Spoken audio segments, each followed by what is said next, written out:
Hello and welcome to the Doctrine, Dogma, and Davide podcast. My name is Davide, and today I just want to take a moment to introduce myself, explain who I am, and why I decided to make this podcast, and what I hope to accomplish with it. So, like I said before, my name is Davide. It's an Italian name, in case you're wondering. I come from a large Italian Catholic family. And growing up, I've always been just very inquisitive, very skeptical. I remember the first time I ever, sort of questioned my faith was when I was in kindergarten. I remember my mom was tucking me into bed one night. I was in kindergarten. I was 6 years old or something. And I remember asking my mom, hey, what if we're wrong? And she said, wrong about what? What are you talking about? And I said, what if when we die there's no God? And my mom responded, well, first of all, we're not wrong, and don't worry. I think she was concerned that I was just afraid of dying or something, and so she basically assured me that I wasn't going to die for a long time, that I shouldn't worry about it. And so I remember, again, from that very young age, I was very inquisitive and very skeptical. I was never the type to sort of accept what was being told just because it was being told to me.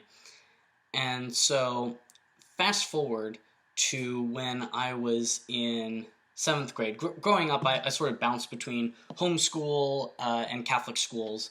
And so I got my sort of religious education from the Catholic schools I went to, but also, primarily, I would say, I was catechized at home. My parents really took seriously the instruction of the catechism. When it says that the parents are the first catechists, they took a very active role in my catechesis. They made sure that they actually did all of my preparation for my sacraments. They taught me how to receive communion. They taught me pretty much most of my theological formation was done at home. But I did also go to Catholic schools growing up, and so I also received religious education from there.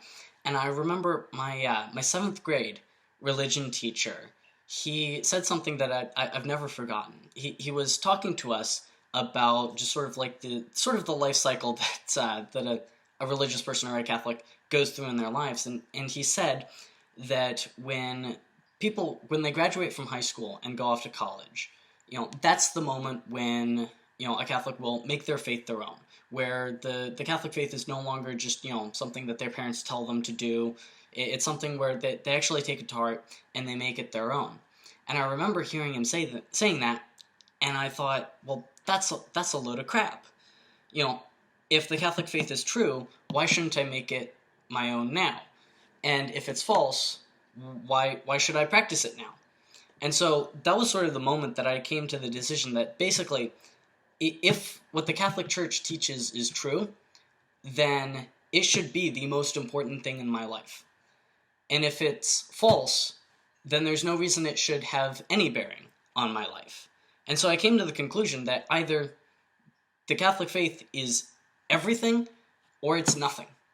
And I came to the conclusion that there's basically no middle ground really makes sense in that regard. In the twofold path of salvation, either you are saved or you're damned. You're not making it halfway to heaven and halfway to hell. And so, and if Christ really is, the Savior of the world, if he is the one path to salvation, then it makes sense that I should give him my total allegiance, all of my love and all of my devotion. And so 7th grade is where I sort of took my faith and made it my own. I was very inquisitive. I was very, again, I still had that very skeptical nature. And so I was really plunging into the depths of my faith. And I also, I was also really investigating and testing sort of the boundaries of the faith and trying to see if it really all made sense, if it all worked together. Basically, I was trying to look for loopholes or things that were incongruent, that didn't make sense in the faith, and I found it to be very robust and internally consistent.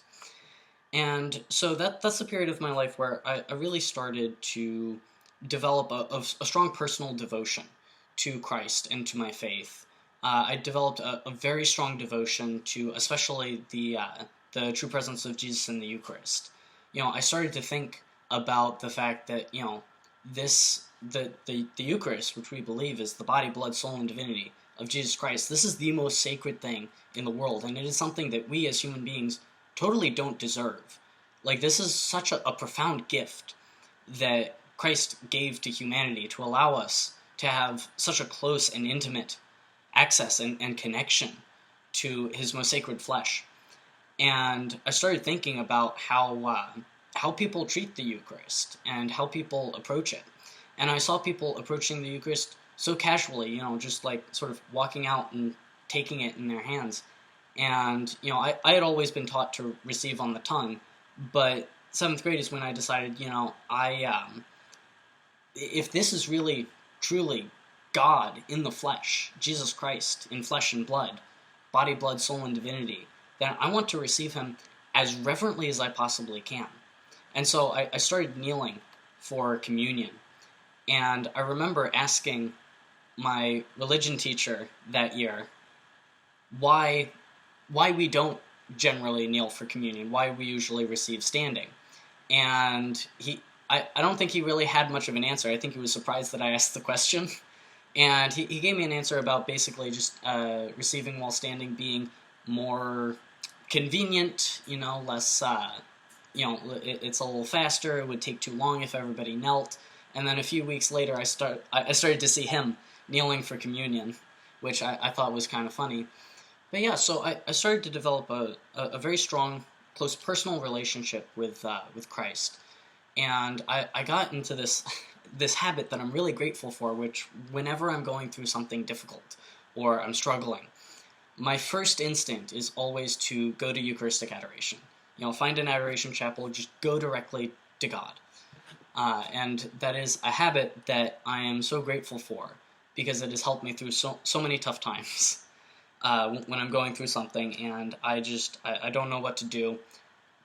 I just think I'd go to Christ, go to God. And it has never been the wrong decision. It has never not helped.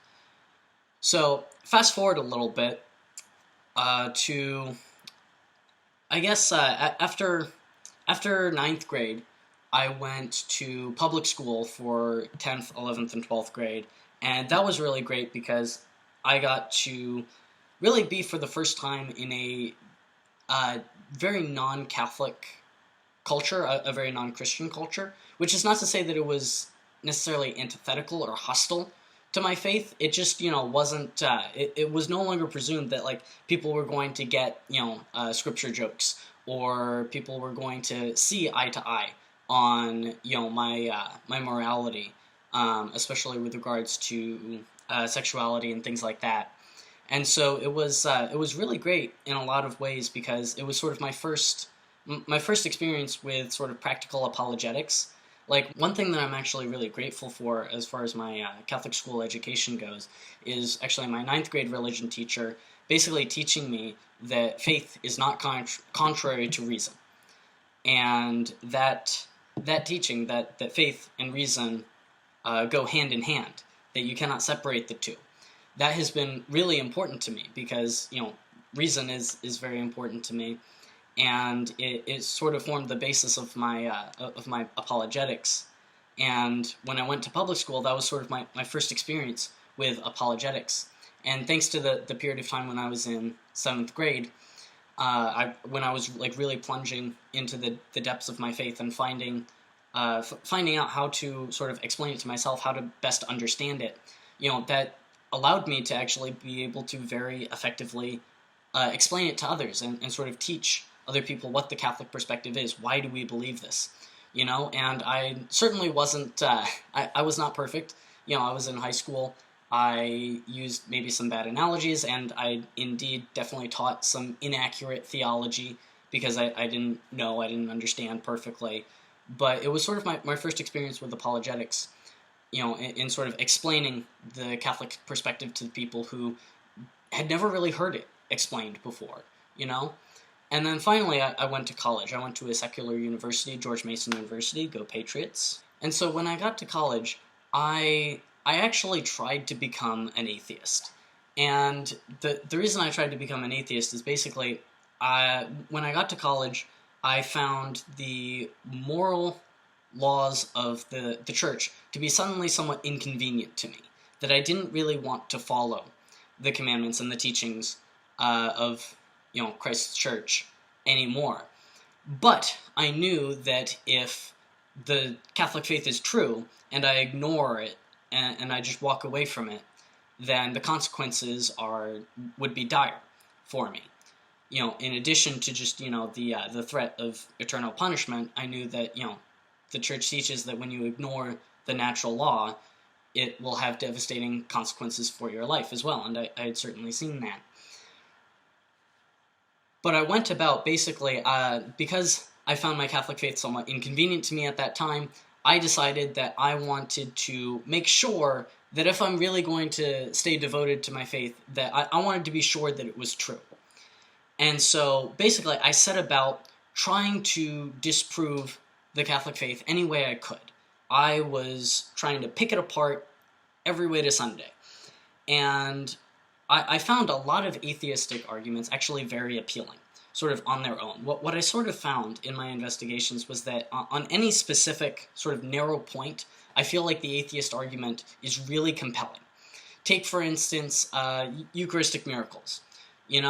It's, I think, very fair for an atheist to say, listen, I don't know exactly how the church managed to fake this Eucharistic miracle, but bread does not turn into cardiac tissue. That is not a possibility worth considering because I know it to be impossible. The improbability of a successful hoax is still infinitely more probable than what is known to be impossible, namely that bread turned into cardiac tissue. And I actually found that really compelling. Until you look at just, the vast quantity of all of these Eucharistic miracles, as well as all of the Marian apparitions, all of the different miracles, and add on top of that, Aquinas' philosophical arguments for the existence of God. When you sort of look at the totality of the evidence, I just could not sustain the belief that, it was just too many things to hand wave away and say, well, I don't know exactly how it happened, but it couldn't have been miraculous because that's impossible. I think it's fair to say that a few times, but just the hundreds and hundreds and hundreds of things that you just have to hand wave away, and it's just like, well, I don't know how it happened, but it can't be miraculous. It can't be God. It didn't fly with me. And so, somewhat, I would say slightly to my chagrin, I found that the truth is a pretty darn durable thing.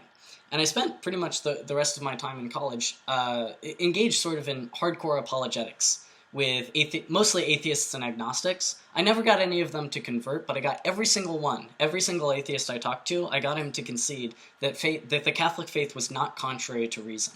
In fact, one atheist I was talking to even said that I was the first Christian he had met that actually had satisfactory answers to his objections, which I was very proud of. And so, with all of that experience in apologetics and that sort of dedication to studying theology, I sort of continued on in my life. I graduated from college, I entered the workforce, and, I would find that, I would be discussing theology amongst my peers, and a lot of times there were things that they didn't understand, and I'd find myself explaining a lot of theological concepts. And a lot of times people would tell me, Davide, you should start a podcast. I would totally listen to that. You should start a podcast explaining all of these philosophical and theological concepts. And I always thought, nah, what's the point of that? I always felt like, and to a certain degree I still feel like, there are far better podcasts out there. If you want a great podcast on apologetics, I'd recommend the Council of Trent podcast by Trent Horn. He's great. Jimmy Akin is great. If you like Protestant apologetics, Scott Hahn is brilliant.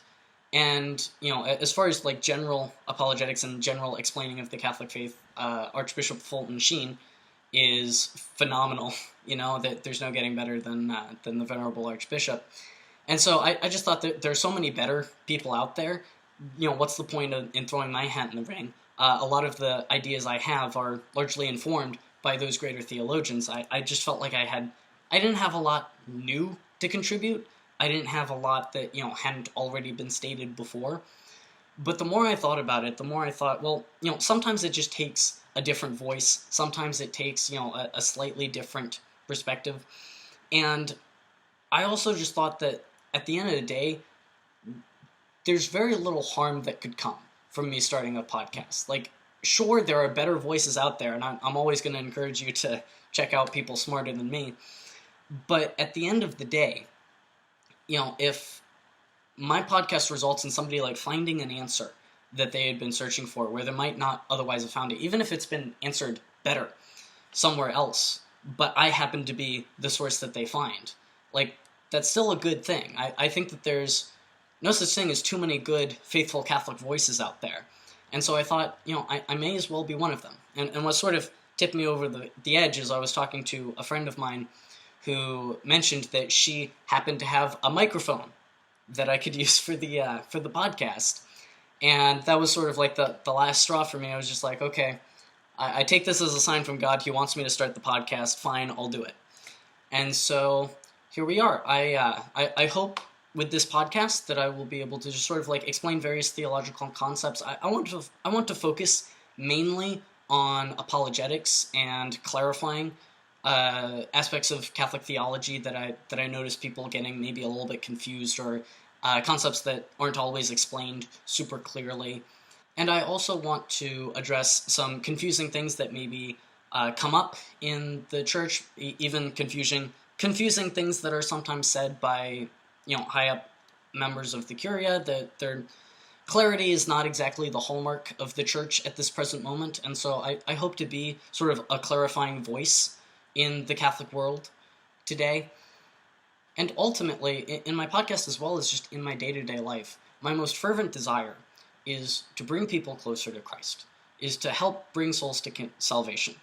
One joke that I sometimes tell is that I'm so passionate about apologetics and evangelization because I'm not good enough to get into heaven on my own, so I'm hoping to sneak in with a crowd. And so that's ultimately what I hope to do with this podcast, is to help bring people closer to Jesus Christ, to help bring people into a better understanding of the Catholic truth, of the one true holy Catholic and Apostolic Church. And I hope that in listening to this podcast, whoever may find it will find it spiritually fruitful and enlightening. And I hope that by the grace of God that I can be a humble instrument to the furthering of His kingdom. And so going forward, I hope to publish a video roughly I think once a week. I'm thinking every Friday I'm going to publish a video either explaining a theological concept, in maybe a short podcast episode of like 10 to 20 minutes, either that, or I'm also planning on having some interviews and some guests on to sort of chat and explore theological concepts. And so I hope to do just sort of like a variety of things. And if you're interested in seeing that, go ahead and like, subscribe, do whatever it is that people of the internet do. And I'll see you all next week.